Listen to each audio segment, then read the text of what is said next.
You're welcome again. This is your friend, Prophetess Felicia. Let's talk about God's goodness. How can we in this flesh do us no good thing, partake of God's goodness? By this the Father is glorified, that Jesus' disciples bear much fruit. In John 15, verse 8. For the fruit of the Spirit is in all goodness, righteousness, and truth.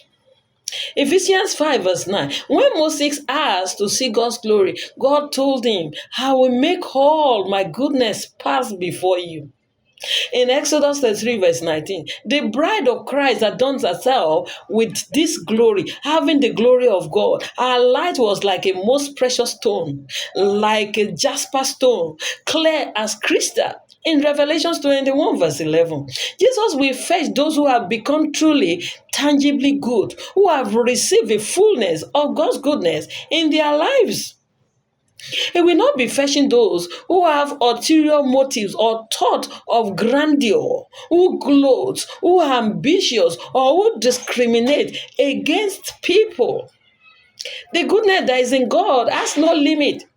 And the fall of man is so great that in us, that is in our flesh, there doeth no good thing. That is, there doeth only that which is evil. In Romans 7:18, only those who sin in themselves as exceedingly sinful can become truly good. In the day of trouble, God comes to the rescue.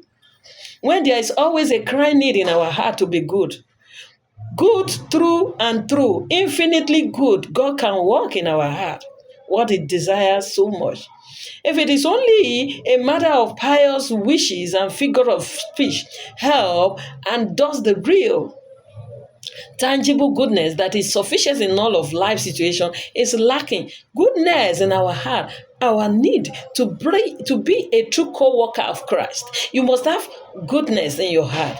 Goodness that exclude all suspicion, all dissatisfaction, all ulterior motives, all not seeking, partiality, etc. You must be good to be able to exhort rightly. You must be good to be able to speak rightly to people. And without goodness, you cannot speak rightly about people. You must have goodness to be able to be strict.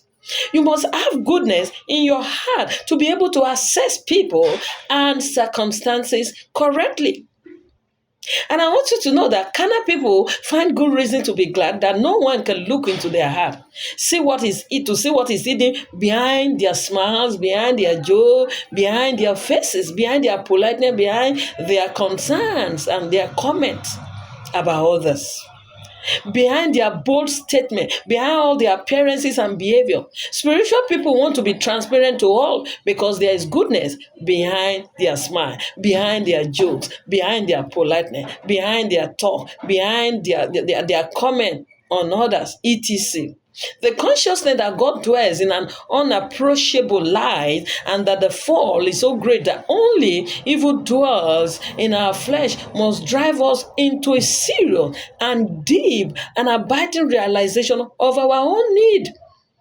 Like in 1 Timothy 6 verse 16, Romans 7 verse 8, we have a boundless need to be filled with goodness, and all fellow men have a boundless need to be shown goodness.